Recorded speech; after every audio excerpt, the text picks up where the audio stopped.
Como ya bien sabemos, en este día pues vamos a dar el repaso de la última clase sobre este tema que trata sobre la judaización rabínica del Nuevo Testamento. Estamos agradecidos al Señor por la bendición que nos concede a todos de mostrar interés y de esforzarnos para comprender lo que nos dice la palabra, lo que nos dice la Escritura sobre este asunto. El tema que vimos en la clase pasada fue la interpretación bíblica. Quisimos introducir este asunto porque es un asunto muy importante para poder entender las explicaciones y lo que muchos rabinos mesiánicos dicen con relación a la Biblia, porque realmente la interpretación de la Biblia es necesaria. En cualquier fe hace falta interpretar lo que dice el texto bíblico, porque el texto bíblico es llano y la primera recomendación que se hace en hermenéutica es aceptar tal como lo dice ahí. Hay cosas que no son tan llanas. Nosotros encontramos profecías que tienen símbolos, encontramos parábolas que realmente no se pueden aplicar literalmente, y debido a ciertos textos que hay en la Biblia, pues es necesaria la interpretación. Queríamos considerar los fundamentos y reglas de la interpretación rabínica, porque no vamos a hablar aquí de la hermenéutica cristiana, al final nada más que algunos ejemplos que quiero poner, pero de la interpretación rabínica, cuáles son las reglas que se siguen. De eso queríamos hablar para poder entender lo que significa este asunto. Los mensajes que recibí en mi correo electrónico en respuesta a las preguntas fueron estos. El primero me llegó el mismo miércoles, el mismo día que los envié, a las 6:10 de la tarde. El primero a responder fue Danilo. Danilo también participa de las preguntas allá en su casa, y entonces fue el primero que respondió. Después, ya el sábado, a las 10:26 de la mañana, Ariel y Abby. Después, el mismo sábado, a las 9:43 de la noche, Yaneli y Rosario. A las 10:17 de la noche el mismo sábado me entró el correo de Sara. Más tarde, a las 10:20, o sea, 3 minutos después, entró el correo de Yerisbel Correoso. 18 minutos después, el de Remigio Correoso Jr. El domingo a las 1:26 de la madrugada. No, ese no durmió. No dormía en la noche del sábado. Es que estaba... Mírenlo cómo estamos. Familia breve. Estaba desvelada, caballero. Bueno, esos son los que respondieron las preguntas, y en ese mismo orden en que me entraron los correos electrónicos, pues así vamos a ir dando las preguntas. La primera pregunta tiene que ver con lo que ustedes estudiaron allí en el texto sobre lo que dice el rabino mesiánico William Peter. ¿En qué ha habido un cambio en los últimos tiempos según este rabino? Ariel. En cuanto a la percepción de la figura de Jesús. ¿Está bien esa respuesta, Ariel? Sí. No sé. En cuanto a la percepción de la figura de Jesús, que ellos llaman Yeshua. O sea, hay una, según este rabino, en los últimos tiempos ha habido un cambio en esa manera en que siempre se vio a Jesús. Ahora se está viendo a Jesús de otra manera, distinta a como se vio siempre. Él habla en esta disertación acerca de ciertas personas, tanto en la esfera de la Iglesia Católica como entre el judaísmo, que han aportado mucho a este cambio. Uno de ellos es el teólogo católico Hans Küng, de esta época contemporánea. Para mi juicio, el teólogo más famoso, el más prominente de la Iglesia Católica, a pesar de ser un disidente dentro de la Iglesia Católica, pues el de más fama. Él pues ha aportado mucho a este cambio que se está dando dentro de la Iglesia Católica. Inclusive actualmente hay un Papa que cree en este cambio, a pesar de las oposiciones. Y en la esfera del mundo judío, pues, allá con Neusner, que aunque no es muy famoso, a no ser dentro de los judíos, pues ha escrito muchos libros y tiene su influencia, también ha aportado un cambio dentro del mundo judío en cuanto a la figura de Jesús. Y Mario Sabán, que tiene una gran influencia y es bastante famoso tanto en el mundo judío como en el mundo del judaísmo mesiánico y en el mundo cristiano. Él también, pues, estos tres autores este hombre lo cita para decir que ellos influyeron en este cambio. Respecto a esto dice, ¿qué ha ocurrido? La pregunta dice, ¿qué ha ocurrido entre la intelectualidad actual, tanto católica como judía, respecto a la percepción sobre Jesús? Esa es de A. La B de la pregunta 1.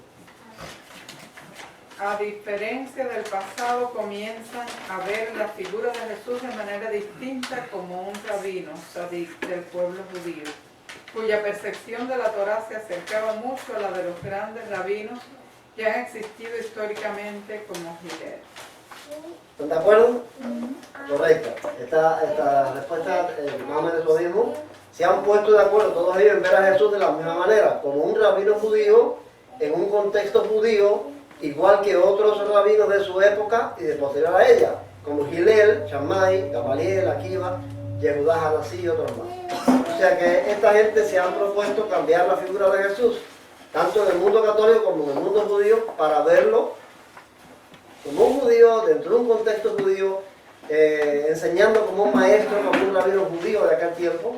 Ese Gamaliel es El Pablo, sí. Gamaliel es el maestro de Pablo. Hillel y Shammai fueron anteriores a Gamaliel, inclusive anteriores a Cristo. Ya cuando Cristo predicó, ya había muerto, pero tenían su escuela. La escuela de Hillel y la escuela de Shammai existía en el tiempo de Cristo. Bueno, pues han querido ellos presentarlo así, como un rabino judío en un contexto judío. Que según este mesiánico William Peter, que debe ser revisada y estudiada. Debe ser revisada. O sea, una cosa que se revisa, una cosa que no estaba bien y hay que hacer una revisión. Que debe ser revisada y estudiada esta análisis. Bueno, yo lo que pusimos nosotros fue que debe de ser revisada y reestudiada la figura de Jesús. ¿Está bien? Correcto. Está bien, esa es la respuesta. Él dice que debe ser revisada y estudiada y reestudiada la figura de Jesús, la figura de Jesús. Lo dicen ellos, Jesús. Ya eso es una cosa que a nosotros nos despierta cierta aprehensión, porque hay que revisar, porque hay que reestudiar la figura de Jesús, la que siempre ha habido, que a nosotros no nos gusta. ¿Cuál es el método de la interpretación rabínica? ¿Cuál es el método que se sigue? Vamos a ver, le toca a Rosario. Rosario, ¿qué pusiste a ver? Dale, que yo te... La discusión, el debate, la contradicción interminable sin llegar a conclusiones definitivas y únicas. ¿Está bien así? Vale, Rosario, está muy bien así. Es la discusión, el sistema de interpretación rabínica es la discusión, el debate, la contradicción interminable sin llegar a conclusiones definitivas. No se ponen de acuerdo. No se ponen de acuerdo, una discusión, y una discusión, un debate, y todas las opiniones tienen valor, y a qué llegamos, en qué concluimos el debate, en qué concluimos las conclusiones. Genealogías interminables, bueno, desde aquellos tiempos eso se usaba eso. Esa es la forma de interpretación rabínica. ¿Qué pasa con la verdad en este método? En este método de discusión así que todo es discusión y al fin y al cabo no se llega a nada. ¿Qué pasa con esto, en este método con la verdad? Me toca a Sara. ¿Qué pasa con la verdad, Sara?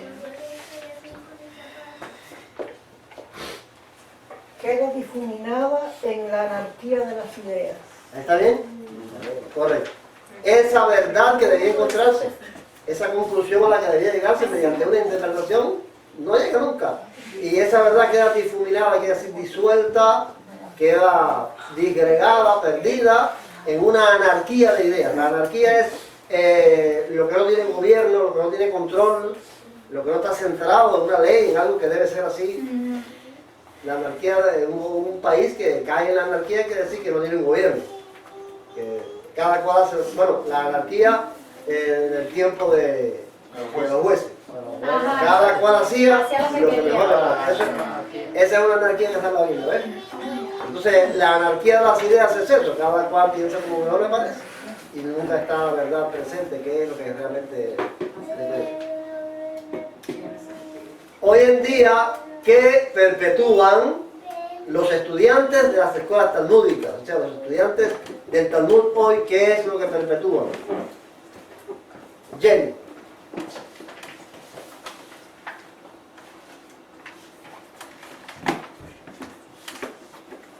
El diálogo.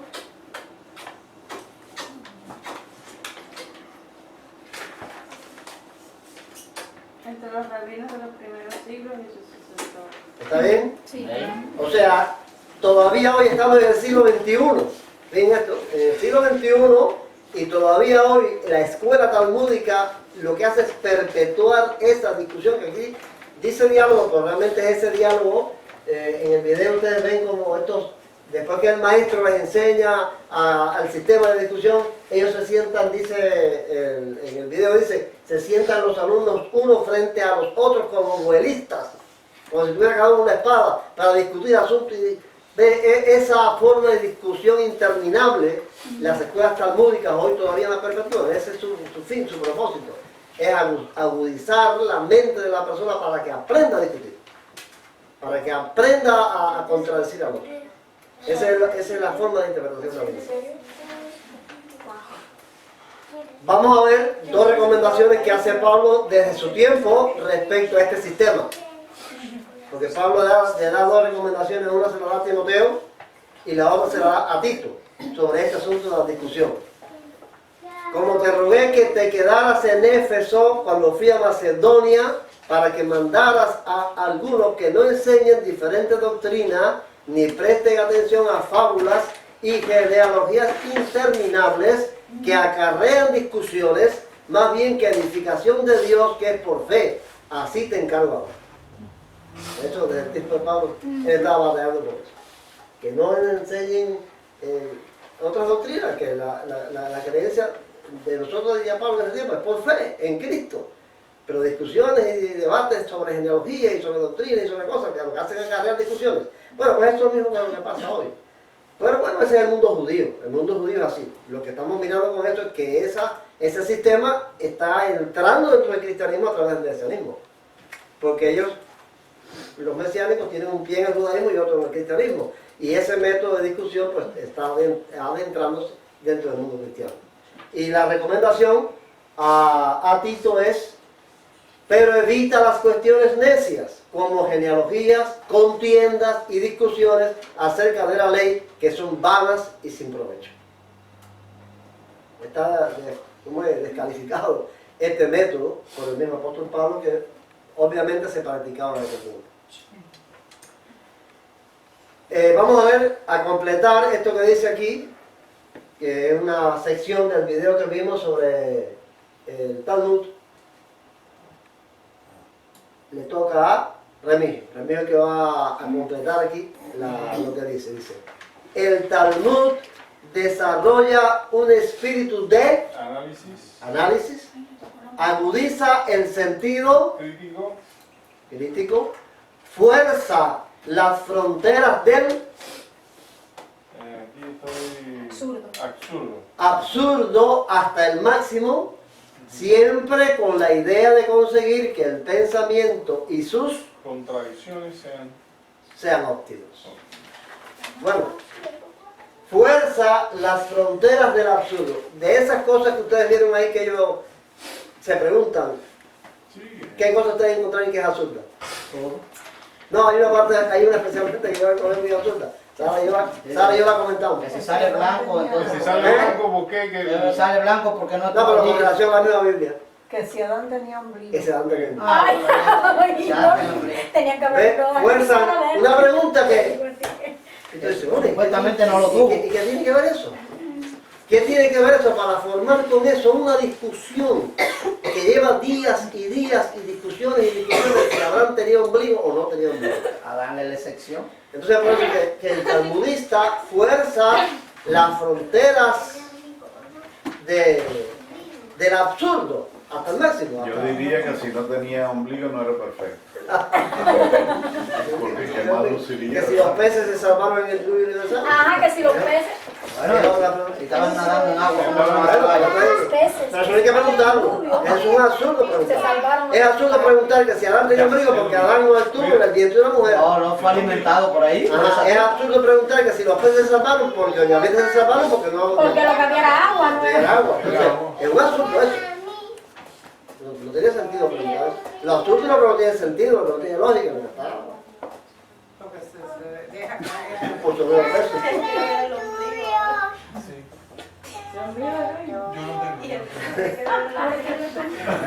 ¿Quién? Que quiere ver ahora el ombligo de todo el mundo. Sí. A ver si todos tienen ombligo. Y allá no está aquí.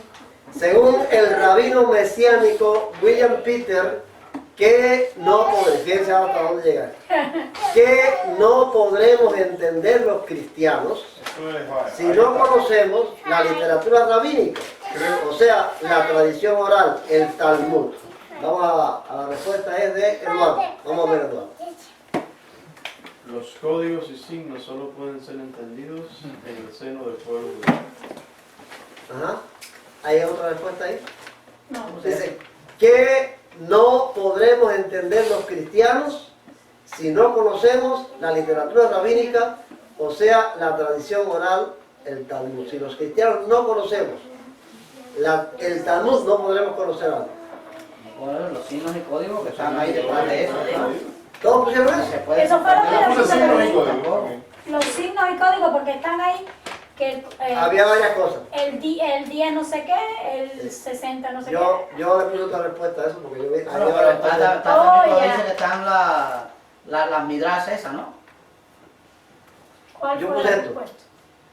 Muchas expresiones de Jesús y de los apóstoles. Está incluido en ese párrafo que está ahí.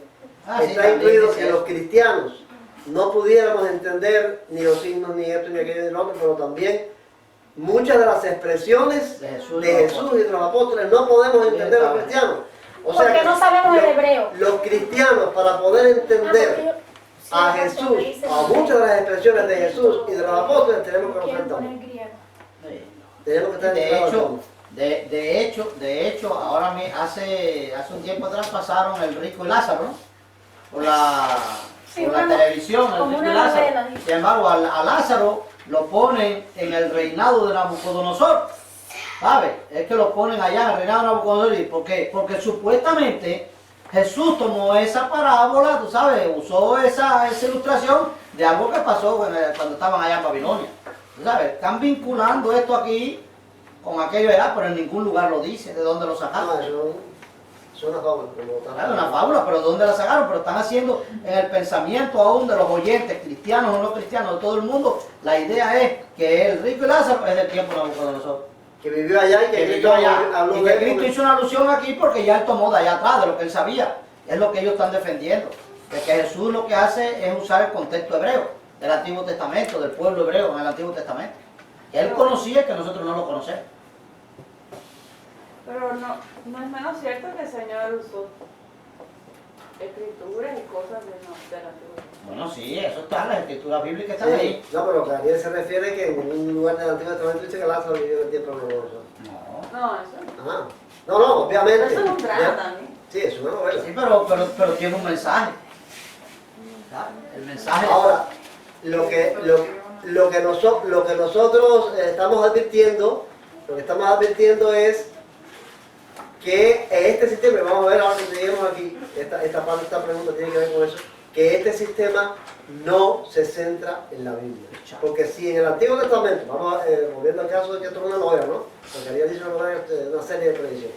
Pero volviendo al caso de que si eso fuera realmente una interpretación rabínica, porque esto es una novela que no sé dónde sale, ¿no? Pero si esto fuera una interpretación rabínica de que, como otras hay, ¿ves?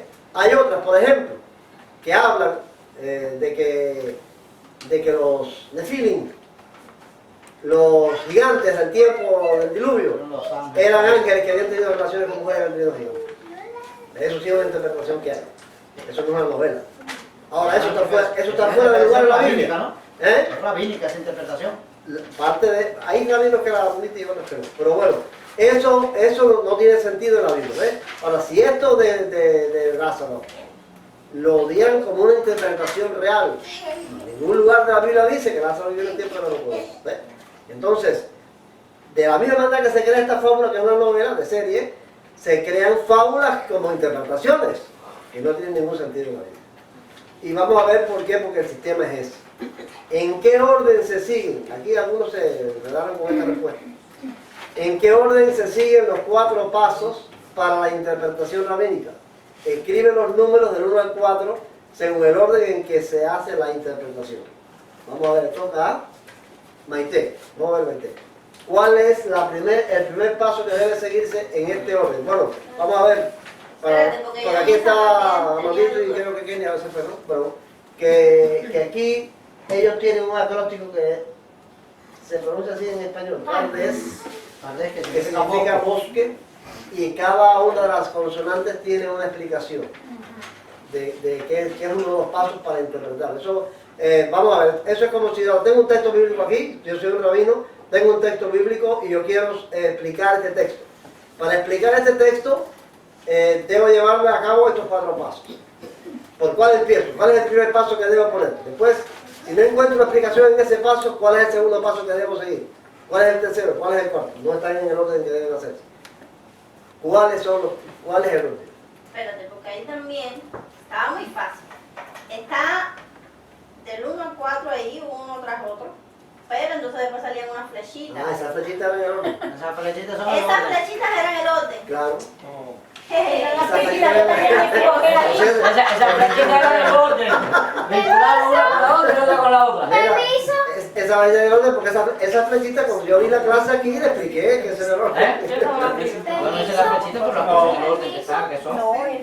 Yo lo puse del 1 al 4.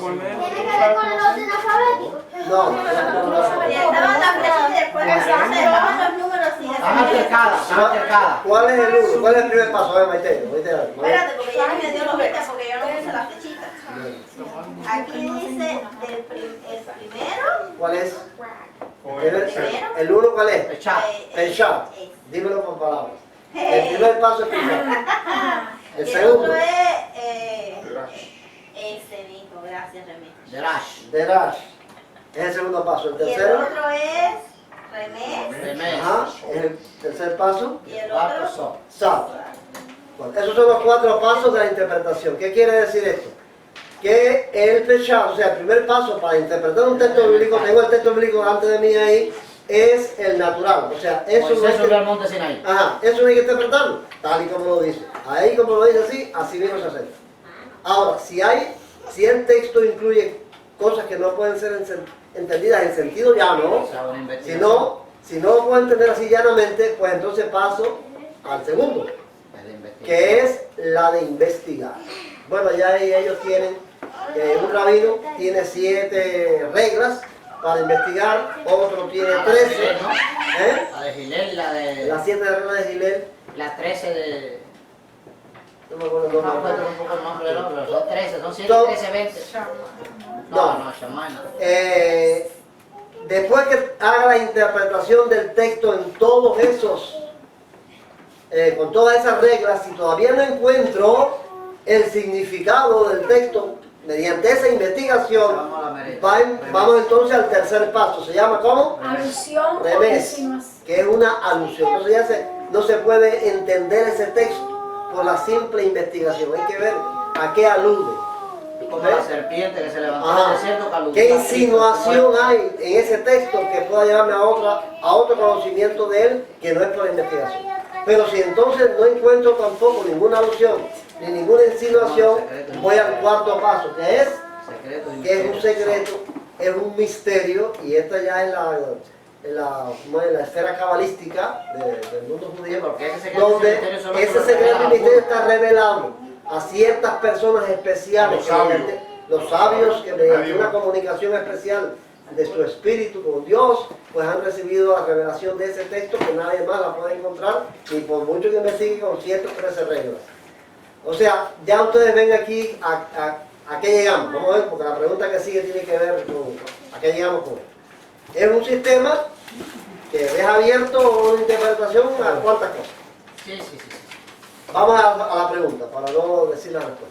Explique en breves palabras cuáles son las 3 consecuencias fatales que tiene seguir el sistema de interpretación rabínico. Esta es de Ariel. La primera conduce a la anarquía del pensamiento. Vamos a ver, ¿está bien? Es la primera. Conduce a la anarquía del pensamiento. La segunda.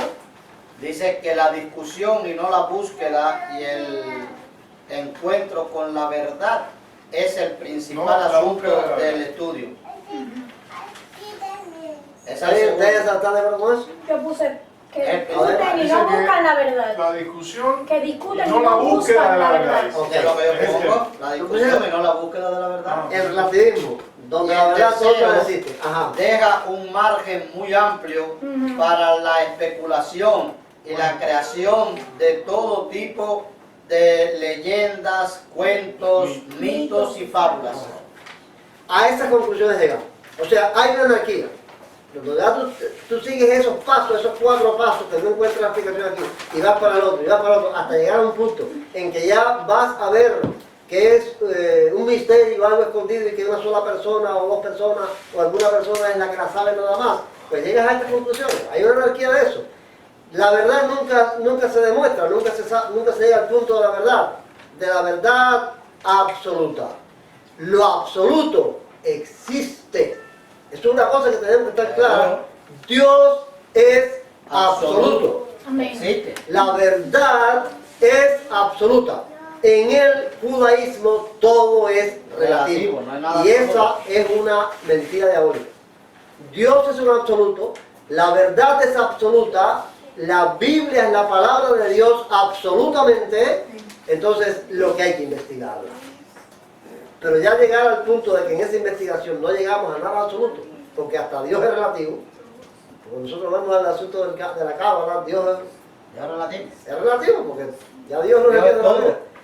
Dios es todo y Dios tiene sexo masculino y femenino, entonces ya Dios se difumina, se digrega ahí en unos conceptos panteístas que tú dices, ¿quién es Dios entonces? ¿Ves? No llegas a nada absoluto, no llegas a nada que es la verdad total. Y entonces hay un espacio para crear todo tipo de leyendas, de cuentos, de mentiras, de fábulas, porque si la interpretación al final y al cabo me la va a dar uno que tuvo una revelación. No, y ahí, ahí se echa por tierra toda la obra que hace el Espíritu Santo, principalmente en el corazón del hombre, y convenciéndolo de su pecado y guiándolo hacia la verdad. Todo eso ya es a base de razonamiento y elección personal. Y elección personal, porque eso es está una basado anarquía. en la capacidad que puedas tú tener para yo contradecirte a ti, mientras más entonces, genial sea mi es idea, una contra la tuya, competencia te gano. de destruir argumentos. Y cae en la filosofía ya. Competencia de ideas. Pero al final nadie llega a la verdad. Lo que tú digas está bien y lo que yo creo está bien. Si hay otro que piensa con más idea que otro, pues entonces... Pero que no va al problema del Evangelio, y es precisamente la corrupción del corazón del hombre. El pecado del hombre. Ellos no llegan ahí, no tiene valor alguno contra los apetitos de la carne, porque tú estás en una búsqueda de un razonamiento que es discutible. ¿Ves? Siempre va a ser Y que siempre va a ser discutible, entonces ya no... Pero esa verdad, eso de que el hombre está en un estado de pecado irremediable, es una verdad absoluta. Eso está en la Biblia. No hay que buscarlo. Hay que buscar eso está ahí, pero nunca llega a nada absoluto. ¿no? El absoluto no existe para Y ellos. la última pregunta dice, en los 5 principios para la interpretación judío-mesiánica de la Torah, de este rabino, porque él establece 5 principios, tomándolo del judaísmo, ya digo, todos estos rabinos tienen un pie en el judaísmo y otro pie en el cristianismo. Él toma del judaísmo, de ese sistema de interpretación judaica, un sistema que es el que él escribe su libro para esto, ya para el judaísmo mesiánico. Él tiene 5 principios, ustedes lo vieron ahí. Ahora, entre esos 5 principios que él tiene de interpretación judío-mesiánica, ¿qué es el Nuevo Testamento? ¿Qué es el Nuevo Testamento? Yo lo he dicho muchas veces aquí, pero ahí está dentro de un sistema ya de interpretación. Y esta le toca a Abel. ¿Qué es el Nuevo Testamento? el Midrash, ¿Sí? Esa es, ¿verdad? de la Torá y los profetas. Miren cómo ellos ven el Nuevo La Testamento. Midrash es una exégesis de la Torá y de los... Es el Midrash. El Midrash es como decir una explicación, una interpretación. Una exégesis. Una esencia y una explicación de la Torá y del profeta. Yo muchísimas veces he dicho aquí que ellos llegan a la conclusión de que el Nuevo Testamento es como si dijéramos un comentario de William Barclay. Sí, sí. Como un comentario, lo principal, lo más importante es la Torá, los profetas, es el Antiguo Testamento. El Nuevo Testamento es como una especie de comentario, es un midrash, es una exégesis. Dios mío, el Nuevo Testamento es la revelación total de Dios. Dice Hebreos, en el tiempo pasado nos habló por los profetas, mas en este postrero tiempo nos habló por el Hijo. A quien constituyó El heredero de todo. Y el Nuevo Testamento es la total revelación de Dios, es el nuevo pacto de Dios con la humanidad. Es lo absoluto, es la revelación de lo que aquello era la sombra. Aquello es la sombra de lo que había de venir. Pero el cuerpo es de Cristo. El Nuevo Testamento es la revelación completa del plan de Dios, el misterio escondido del siglo de Dios. Entonces, como me vas a empequeñecer, me vas a minimizar, me vas a oscurecer el Nuevo Testamento para hacérmelo un midrash del Antiguo Testamento de la Torah. No, es un comentario nada más, ¿no? Eso no tiene... No, mira, hay que tener en cuenta que a veces se pasa por alto, ¿no? Yo creo que hay que tener en cuenta una cosa de esta clase, que no se tocó, lo hemos tocado en otras clases, pero en este repaso no se está haciendo advertencia sobre ella. Y es que aun cuando los teólogos católicos y los teólogos judíos están tratando de cambiar la percepción de la figura de Cristo y que hay un cambio y que optan y que dicen que hay que hacer un reestudio y una reestructuración de esa persona, de esa figura de Jesús, hay algo que tienen todos en común y es que ninguno cree en la divinidad de Cristo. Ninguno de esos teólogos cree en la divinidad de Cristo. Todos ellos creen simplemente como el rabí, ¿sabes? El rabí Rahá ese de ahí de judío. Bueno, él lo dice. No, Cristo no hay divinidad, no hay Dios, no existe nada. Dice, aunque fulano, él presenta y dice, aunque este fulano no cree en la mesianidad, ni cree en la divinidad de Jesús, No cree en nada. esa gente no Pero dice dice que eso. todo común tiene eso, pero que no entremos a eso, a analizar la divinidad. Lo importante es que la figura de Cristo está cambiando. Aunque no cree en la divinidad y en su mesianidad. Para unir gente que estaban en polos opuestos, para unirlos, nada más. Nada más que eso. Pero unirlo es una mentira. ¿Ves? Unirlo es un gran engaño. Es una gran mentira. Ahora yo quería terminar, antes de terminar, dar una breve idea de lo que es la hermenéutica cristiana evangélica. Cuando digo evangélico, digo no católico, ¿no? Porque ya el catolicismo tiene otra cosa que no... Pero la regla fundamental, la hermenéutica es precisamente esto, la interpretación, las reglas de interpretación del texto bíblico, porque realmente el texto bíblico muchísimas veces hay que interpretarlo, no se puede entender llanamente. Ahora, ¿cuál es la regla fundamental de la hermenéutica cristiana evangélica? ¿Cuál es? La Biblia se interpreta por la Biblia. La Biblia es su propio intérprete. No te puedes salir de la Biblia a ningún lugar, ni a un teólogo, ni a un comentarista, ni a un pastor, ni a nadie, nadie tiene la interpretación de la Biblia, solo la misma Biblia. Ya eso nos cierra el cuadro. Dice, santifícalo en tu verdad, tu palabra. Ya eso nos cierra el cuadro. La Biblia se interpreta con la Biblia. Fuera de aquí ni más nada. Eso no admite ningún paso de fuera de la Biblia. Como estos pasos de que si es una alusión, que si es un misterio, de voy a saber. No. La hermenéutica evangélica de la Biblia es que ella sola contiene la verdad y que tiene que buscarla ahí y encontrarla ahí y explicarla por ella misma. Y si encuentras en ella, si tú encuentras en ella realmente algo que no se puede explicar, que no tiene explicación, vamos al final. Ah, bueno. Vamos al final. Ahora, en principio, esto es una regla. Esto de que la Biblia se interpreta con la misma Biblia es una regla de la hermenéutica. Yo digo que hay varias reglas de la hermenéutica. Pero la piedra fundamental, la piedra angular sobre la que se asientan todas las demás reglas es esa. Usa la Biblia para interpretar la Biblia, no usa más nada. No, porque todos los que han usado otra cosa, que si el Ellen de White, que si Joseph no sé quién, que si el mormón, que si ya están fuera de la Biblia. Usa a la Biblia para interpretarla. Nada más. Ahora, de eso nace un principio fundamental del intérprete cristiano evangélico, que es este. Hablar donde la Biblia habla y callar donde la Biblia calla.